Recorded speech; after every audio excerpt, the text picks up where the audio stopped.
자, 오늘도 하나님의 은혜와 평강, 그리스도의 향기, 부활의 은총이 저와 여러분에게 넘치기를 진심으로 축원드립니다. 오늘 데살로니가전서 4장 16, 17, 18절을 통해서 부활의 믿음 하는 제목으로 은혜를 나누고자 합니다. 기독교는 생명의 종교입니다. 부활의 종교입니다.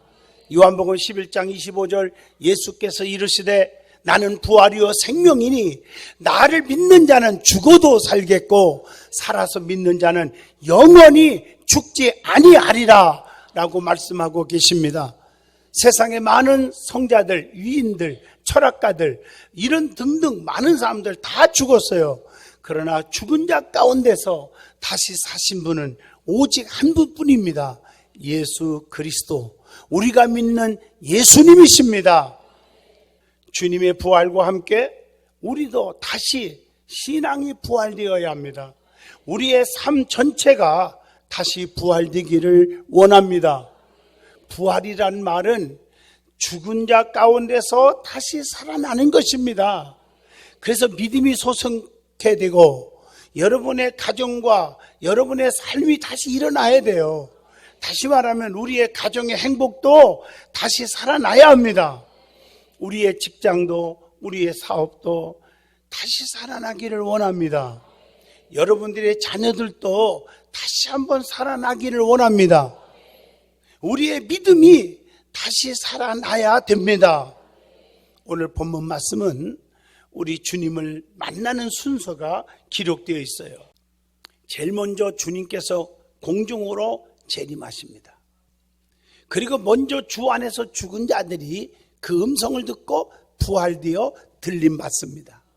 그리고 살아있는 자 중에서 주님을 영접한 자들이 거듭난 사람들이 들림받아 주님을 만나게 되는 것입니다. 그래서 성경에 보면 다 들림받는 자들이 누구냐? 마태복음 7장 21절 주여 주여 한다고 다 천국 가는 게 아니라 다만 아버지 뜻대로 사는 자 간다고 그랬어요. 요한복음 3장 5절 물과 성령으로 거듭난 자가 하나님 나라에 들어간다. 이런 자들이 들림받아서 주님과 더불어 혼인잔치에 참여하게 됩니다. 그래서 주님을 믿는 자들은 죽어도 살겠고 살아서 믿는 자들은 영원히 죽지 아니하리라. 이렇게 요한복음 11장 25절을 통해서 우리에게 말씀하고 계십니다. 반드시 우리는 주님처럼 부활하게 될 것입니다. 제일 먼저 우리 예수님은 누구십니까? 하는 것에 답을 해야 합니다. 로마서 1장 3절로 4절에 보면 정확하게 답을 주고 있습니다. 육신으로는 다윗의 혈통에서 나셨고 성결의 영으로는 죽은 자들 가운데서 부활하사 능력으로 하나님의 아들로 선포되셨으니 곧 우리 주 예수 그리스도시니라 라고 말씀하고 계십니다. 다시 말하면 첫째가 육신으로는 다윗의 혈통으로 나셨다고 했어요. 로마서 1장 3절 그의 아들에 관하여 말하면 육신으로는 다윗의 혈통에서 나셨고 그랬어요. 예수님은 사람을 구원하기 위해서 사람의 모습으로 입으시고 오신 거예요. 도성인신하셨다는 말이에요. 요한복음 1장 14절 말씀이 육신이 되어 우리 가운데 거하심에 이렇게 말씀하고 있어요. 그리고 율법의 완성이요 약속의 실현이요 예언의 성취가 되셨다는 거죠. 로마서 10장 4절 보면 그리스도는 모든 믿는 자들에게 의를 이루기 위하여 율법의 마침이 되시니라 이렇게 말씀하고 계세요. 그리고 예수 그리스도는 왕인 다윗의 혈통에서 왕으로 태어나셨다는 거죠. 마태복음 1장 1절을 보면 아브라함과 다윗의 자손 예수 그리스도의 계보라 이렇게 말씀하고 계십니다. 자, 성결의 영으로는 죽은 자 가운데서 두 번째입니다. 부활하신 것입니다. 로마서 1장 4절 보면 성결의 영으로는 죽은 자 가운데서 부활하사 이렇게 말해요. 무덤을 깨치지 못한 자는 다른 사람을 사망에서 건질 수가 없어요. 로마서 6장 9절 보면 이는 그리스도께서 죽은 자 가운데서 살아나셨음에 다시 죽지 아니하시고 사망이 다시 그를 주장하지 못할 줄을 알미로다. 여러분, 부활의 능력이 없다면 우리의 믿음도 소망도 꿈도 다 허사가 되는 것입니다. 고린도전서 15장 17절 그리스도께서 다시 살아나신 일이 없으면 너희의 믿음도 헛되고 너희가 여전히 죄 가운데 있을 것이요 그랬어요. 여러분, 죽음으로 끝났다면 죽은 예수를 고맙습니다 라고는 할 수 있겠지만 그분을 왜 믿어요? 죽은 예수를 왜 믿냐고요? 그러나 그분은 죽은 자 가운데서 사망 권세 깨뜨리시고 다시 살아나신 분이에요. 살아계신 예수님을 믿는 것입니다. 예수 그리스도는 부활하심으로 하나님의 아들임을 확인한 것입니다. 사도행전 2장 24절 보면 하나님께서 그를 사망의 고통에서 풀어 살리셨으니 얼마나 멋있는 말씀이에요.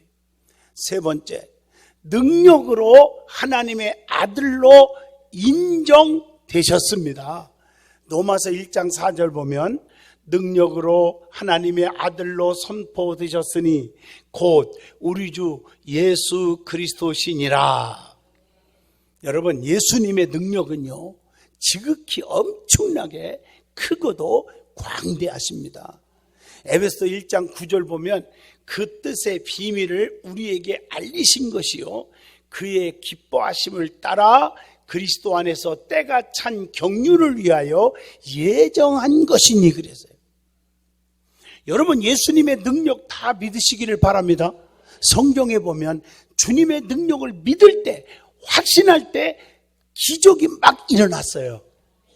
예수님은 죽은 자를 살리시고 각색 병든 자들을 다 고치시고 풍랑도 잔잔하게 하시고 귀신 들린 자들을 다 고치셨어요. 그것뿐입니까? 물이 변하여 포도주가 되게 하시고 오병이어의 기적을 보여주셔서 주님의 능력을 인정해 주신 거예요. 천하의 모든 이름이 예수의 이름 앞에 무릎을 꿇게 했다고 빌립보 2장 10절에 말하죠. 하늘에 있는 자들과 땅에 있는 자들과 땅 아래에 있는 자들로 모든 무릎을 예수의 이름에 꿇게 하시고 하나님이 예수님을 지극히 높여서 모든 이름 위에 뛰어난 이름을 주셨다고 하는 것입니다. 빌립보 2장 9절 보면 이름으로 하나님이 그를 지극히 높여 모든 이름 위에 뛰어난 이름을 주사 그랬어요. 그러므로 예수 그리스도는 다윗의 혈통에서 나신 우리의 구세주시기 때문에 죽음을 이기시고 부활하셔서 하나님의 아들로 인정되셨습니다. 두 번째 은혜 받을 말씀은 성경에 죽은 자가 살아난 사건들이 많이 나와요. 여러분, 이걸 아셔야 돼요. 구약에 나타난 사건을 한번 보실래요? 열왕기상 17장 17절로 24절 말씀처럼 사르밧 과부의 아들이 엘리야의 간곡한 기도에 죽었지만 다시 살아나셨어요. 여호와께서 엘리야의 소리를 들으심으로 그 아이의 혼이 몸으로 돌아오고 살아난지라. 주의 종을 잘 접대했더니 세상에 떡가루 그릇에 떡가루와 기름통에 기름이 마르지 아니한 것뿐 아니라 아들이 죽어서 슬픔에 잠겨 있을 때에 하나님이 살려주셨습니다. 수넴 여인의 아들이 죽었지만 엘리사의 간절한 기도로 하나님의 능력 가운데 살려주셨던 내용이 열왕기하 4장 32절에서 35절에 나오잖아요. 지극히 잘 섬겼더니 은총을 받았습니다. 또 죽은 시체가 엘리사의 뼈에 닿게 하니 죽은 자가 다시 희생하여 살아났어요. 열왕기하 13장 21절 보면 시체가 엘리사의 뼈에 닿자 곧 희생하여 일어섰더라. 성경에 분명히 말씀합니다. 그 이외에도 신약 성경을 읽어보시면 죽은 자가 살아난 사건들이 엄청나게 많이 기록되어 있어요. 엄청나게 우리에게 소개하고 있습니다. 해당장 야일의 딸이 죽었지만 살아났잖아요. 마가복음 5장 41절 그 아들의 손을 잡고 이르시되 달리 다금하시니 번역하면 곧 내가 네게 말하노니 소녀야 일어나라 하십니다.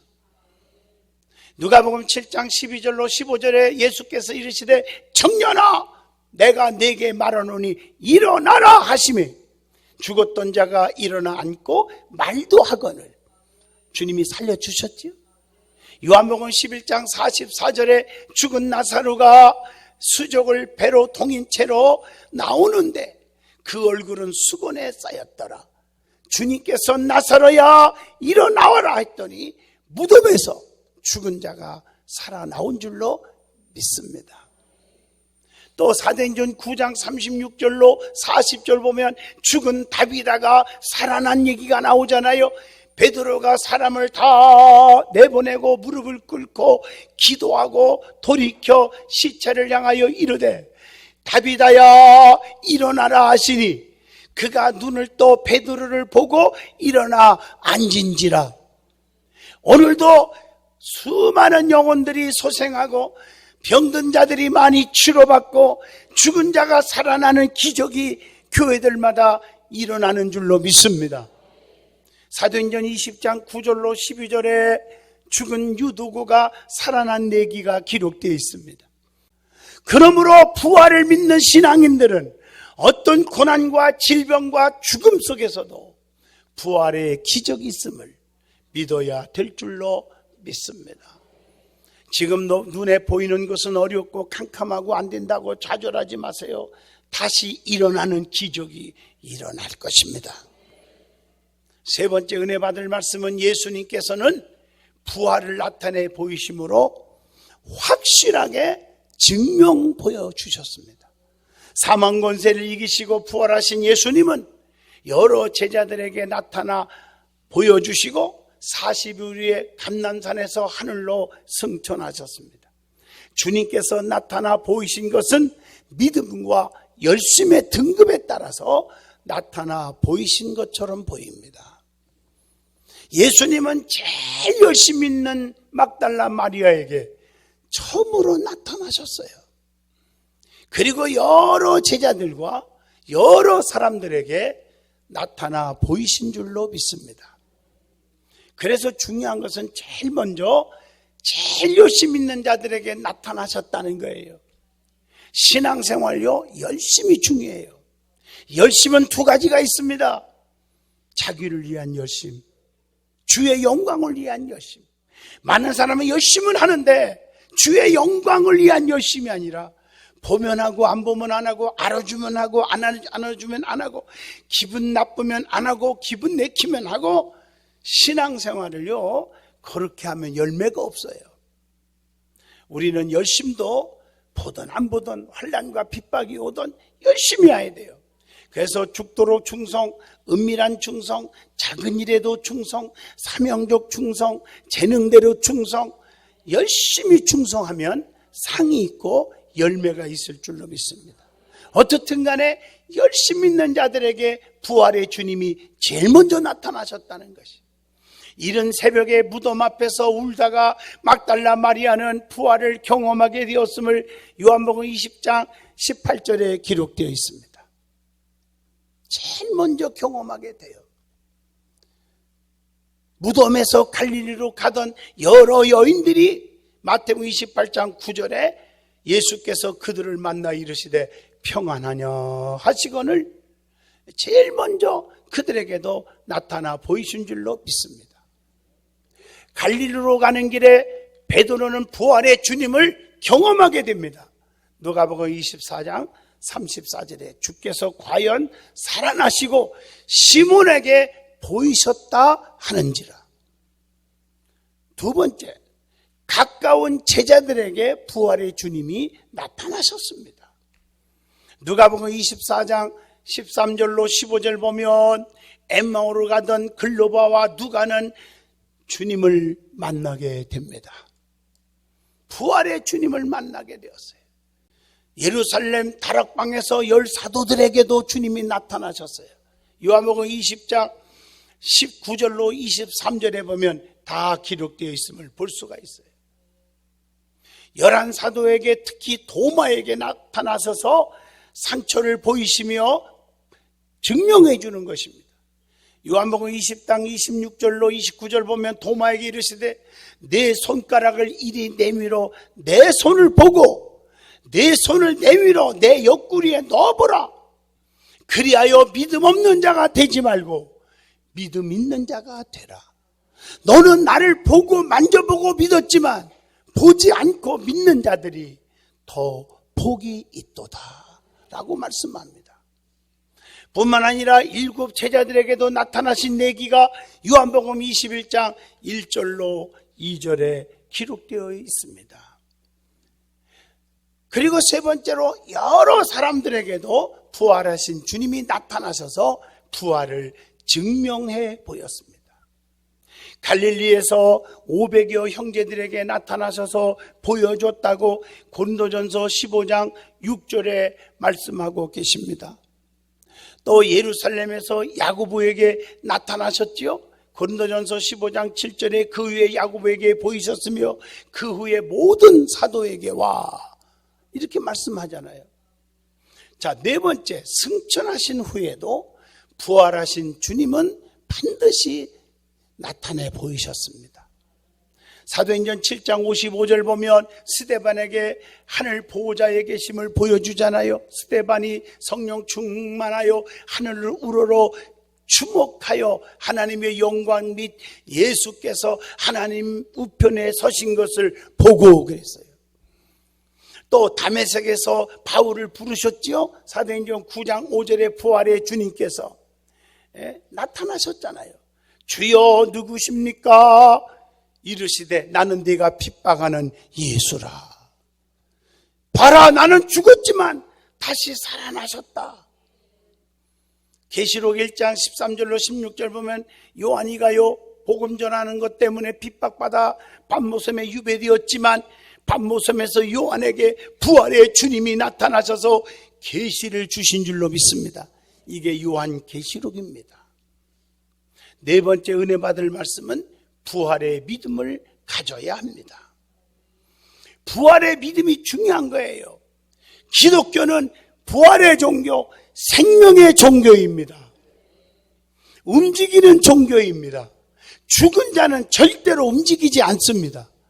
부활의 믿음을 가진 자는 움직여야 합니다. 열심히 충성하여야 합니다. 불교는 운동의 종교요, 유교는 수양의 종교지만 기독교는 움직이는 생명의 종교인 줄로 믿습니다.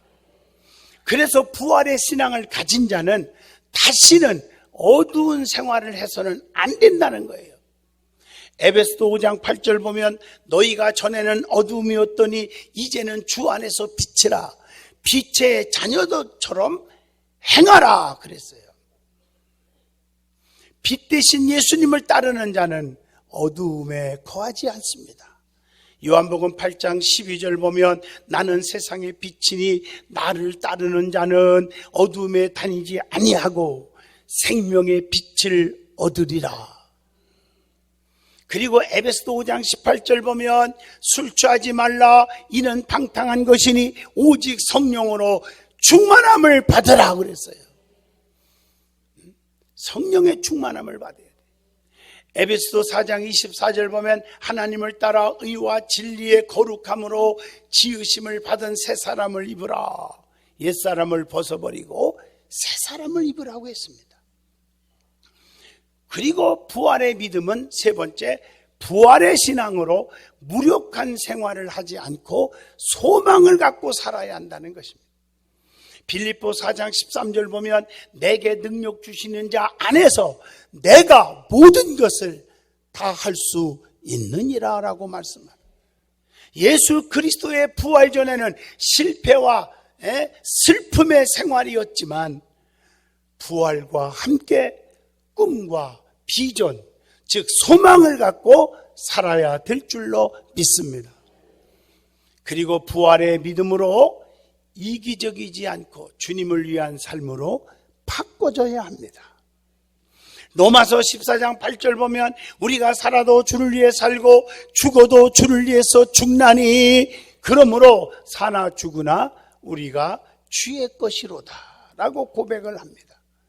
부활의 주님을 만난 후에는 살아도 주를 위해 삽니다. 죽어도 주의 복음을 위해서 죽어야 한다는 것입니다. 그리고 자기 중심의 삶이 변하여 주님과 이웃을 위한 삶을 살아야 합니다. 그래서 빌립보 1장 20절 보면 살든지 죽든지 내 몸에서 그리스도가 존귀하게 되게 하려 하나니 라고 말씀을 합니다. 결론입니다. 요한복음 5장 29절 말씀을 읽어보면 선한 일을 행한 자는 생명의 부활로 악한 일을 행한 자는 심판의 부활로 나오리라 라고 말씀합니다. 부활의 믿음으로 우리의 가정과 자녀들과 사업과 직장과 믿음이 행복이 부활되시기를 주님 이름으로 축원드립니다. 그러기 위해서 나의 고집과 아집, 혈기, 교만 십자가에 완전히 죽고 다시 새롭게 태어나기를 바라는 것입니다. 반드시 우리 주님은 심판하러 오십니다. 반드시 주님이 오실 때 오늘 본문처럼 먼저 믿음 갖고 살다가 죽은 자들이 부활되고 주 안에서 살아있는 자들이 들림받는 축복된 날이 반드시 올 것입니다. 그래서 성경의 말씀대로 믿음대로 될지어다 심는 대로 거두리라 수고한 대로 먹으리라 행한 대로 갚으리라 성경에 약속이 있습니다. 열심히 충성하고 열심히 부활의 믿음을 갖고 사는 자에게는 우리 주님이 다시 소성케 할 거예요. 좌절하지 마세요. 포기하지 마세요. 낙심하지 마세요. 불안해하지 마세요. 생사화복, 죽고 살고 행복하고 불행하고 잘되고 잘못되는 것 우리 주님 손에 있습니다. 주님이 이 시간에 마음 한번 가지면 여러분을 돕기로 마음먹으면 부활의 능력이 부활의 기적이 여러분의 삶 속에 분명히 일어나는 것입니다. 저는 이걸 믿고 있습니다. 그래서 한 주간 동안 하나님 우리가 금식을 했잖아요.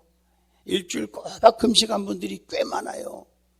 내 혈기가 죽고 아집이 죽고 고집이 죽고 정말 쑥떡 남을 비판하고 잘못된 습관들이 다 죽어버리고 이제 오늘 부활과 함께 다시 살아나신 줄로 믿습니다.